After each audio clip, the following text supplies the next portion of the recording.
Palmer, how are you? Good morning this morning, sir. I'm doing well, Jeff. That extra hour of sleep certainly came in handy after what was an exciting game in Athens, and one that'll be remembered for a long time here in the Classic City. Atmosphere looked absolutely incredible, and I will say, for the purposes of transparency, my niece goes to the University of Georgia. She was there and was awfully excited, and I told her I was happy she had a good day. It looked like all dogs did. Let's start with why they did. The defense reminding everybody that, yeah, Tennessee's offense is nice, and offense in general is what fans like to talk about, but I thought Georgia's defense just carried the day and dominated the line of scrimmage. Absolutely. I mean, like you said, offense is what everyone likes to talk about, and that was certainly the case coming into this game. But if Georgia's defense took note of that, they took it personally. You heard after the game, Kirby Smart told us that cornerback Keely Ringo texted him last Sunday when they were starting prep for Tennessee and said, "Hey, coach, can I meet with you?" He was like, "Hey, man, what's up?" He said, "I want number 11. I want Jalen Hyatt." And to me, that was kind of the attitude that Georgia as a team took into this game. They embraced the challenge of this Tennessee offense, especially that defense. To me, I think when you go up against an offense like this, there's two ways you can play it. You can either put the extra reinforcements in the secondary and trust your defensive front to get pressure naturally, or you can bring pressure up front and trust your defensive backs back there to hold their own. Either way, you're relying on the talent that you have somewhere and supporting an extra little bit of your defense elsewhere. And Georgia decided we're going to trust our defensive backs. Very, very bold strategy against a Tennessee offense that was leading the country. Number one in scoring, number one in yards, yada yada yada. You can go down the line with these stats, but Georgia knew that they needed to get pressure on Hendon Hooker. They couldn't let him sit back there and pick them apart, because if you're not getting pressure, you're asking those defensive backs to cover for a longer time than they're capable of. So Georgia certainly got pressure on the day, came into the day last in the SEC in sacks, 120th in the country with 10 on the season. They had 6 yesterday. And really, I think I'll be interested to see if there's any stat changes.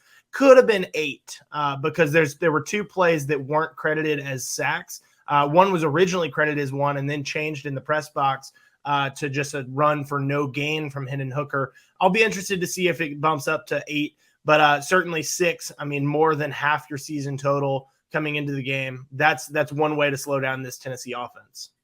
Yeah, Palmer, I thought from the get-go, Starks, Ringo, you mentioned, obviously Bullard, I think had 2 sacks in this game as well. I watched this game. It was Georgia harassing Hendon Hooker all afternoon long. Really, he could never get comfortable. You could tell that. But it wasn't just Georgia's ability to dominate the passing game of Tennessee that we talk so much about. They held Tennessee as well to under 100 yards rushing. And I think that is a misnomer. I think you wrote about it as well there on the site, DawgsHQ.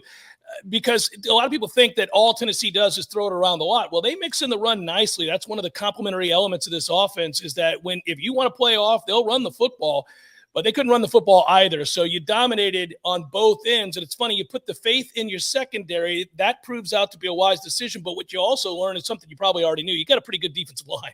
Oh, yeah. I mean, Jalen Carter at full strength is a wrecking ball up front for Georgia. 88 there in the middle.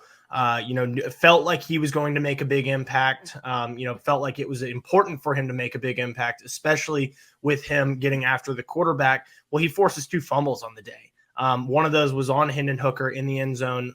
I thought it was a safety. It was a safety. They screwed that call up, Palmer. You're correct. Yeah, I thought it was a safety. Went back and watched it, thought it was a safety again. Certainly interested to see if there's any statement on that. But, Georgia, Jalen Carter, Warren Brinson, Nazir Stackhouse, those guys were absolute monsters up front for the Bulldogs. They needed them to be, and it was certainly important for them because, again, they understood that, like you said, a little bit of a misnomer there that Tennessee was this pass-happy team. I think they came into the game running it like 58% of the time. And so, that was something that they really wanted to put an emphasis on stopping. You make them one-dimensional. It's something that they did last year. Very similar strategy, get after Hendon Hooker. there and worked out again this Saturday. Before I get into salting the game away with a 15-play drive that took the life out of Tennessee in that second half, and the weather rolled in and all that good stuff, and then it was a lot of fun for the students, I could tell, as the rains came down. But I wonder. I'm curious. Obviously, you cover Georgia 4 on 3, and people who aren't in Athens there, like you are, covering this team on a day-to-day basis. It's been an interesting year for Georgia, who's had at times looked bored. At times, Georgia almost has looked like a team that just plays down to their competition, really never worried about losing a football game. But I've pointed out to people, it's hard to have every single member of the football team drafted in the first round of the NFL draft a year ago and not see a drop-off. Tell me, how much percentage-wise is it that sometimes they play down to their competition because they're a little bored and they know they're an elite team that can turn it on at any time? And how much of it has been the transition of losing so many key and central figures to that defense a year ago? I think it has been a little bit of both. And in all honesty, when you look at the games that Georgia has been in closer ones, it hasn't been because of the defense.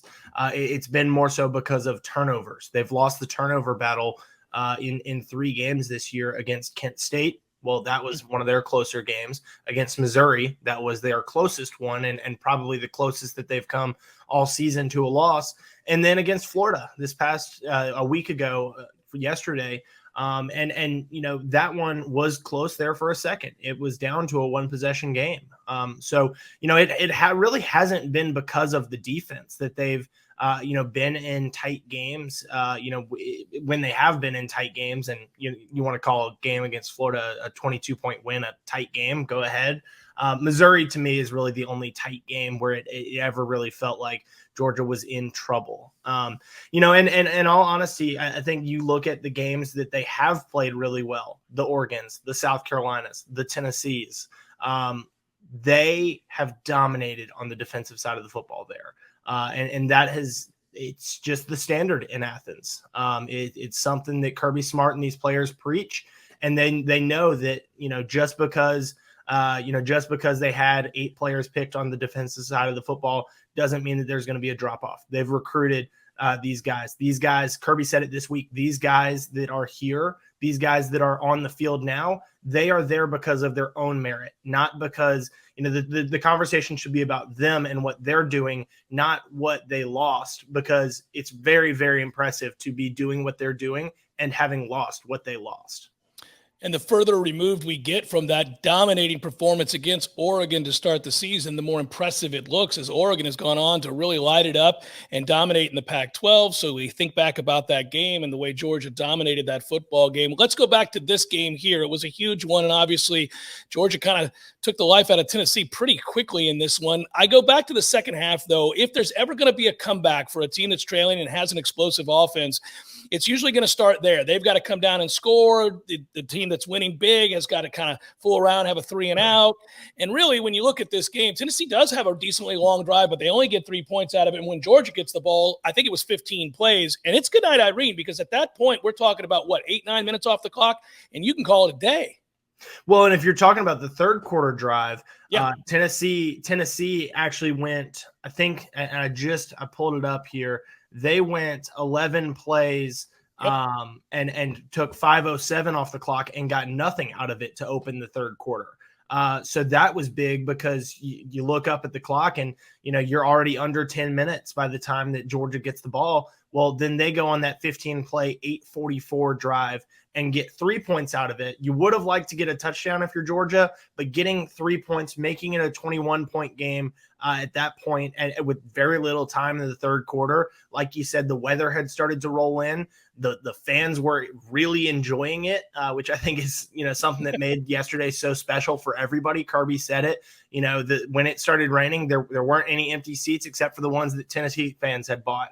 It was a little bit of a strategy there of, hey, we're gonna run the ball, we're gonna chew the clock, we're going to keep this game on the ground, keep it going, get out of here, and keep advancing down the field, because like we said, they were winning that line of scrimmage battle.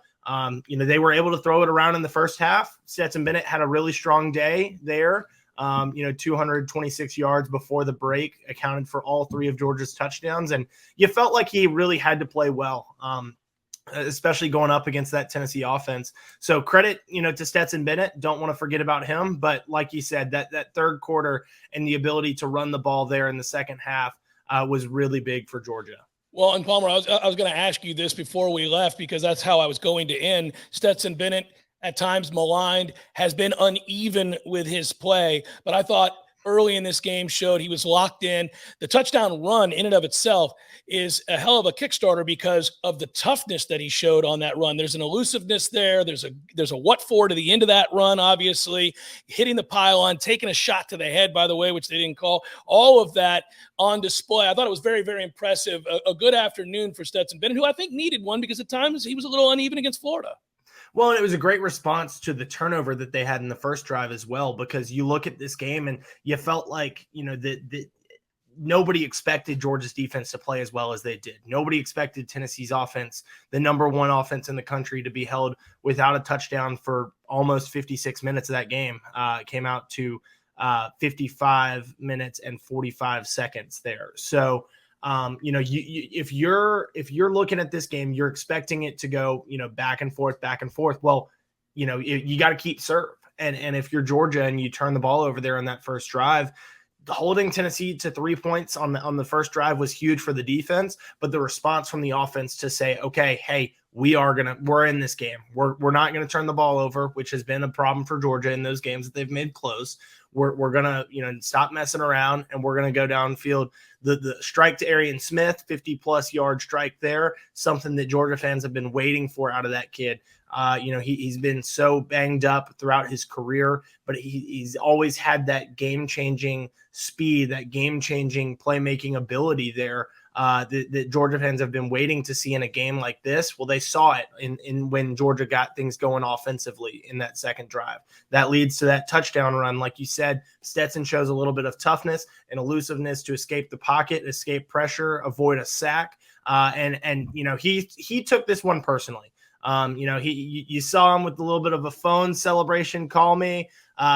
He told us after the game that, and it was reported during the game that his phone number got leaked on social media. And Tennessee fans, he said he woke up, throughout the night, had 600, 700 phone calls from Tennessee fans. So, he certainly wanted to play well. This is a school that means so much to him. Playing in an atmosphere like that, the fans mean so much to him. Obviously, his legacy is cemented in Athens already with that national championship, but a win like yesterday's just goes the extra yard to further his legacy here. Final thing, Palmer, what's left for you guys this week as folks tune in and go to the site DawgsHQ? Yeah, we're going to have a ton of coverage throughout the day today. Reactions, recap of the game, big win over Tennessee.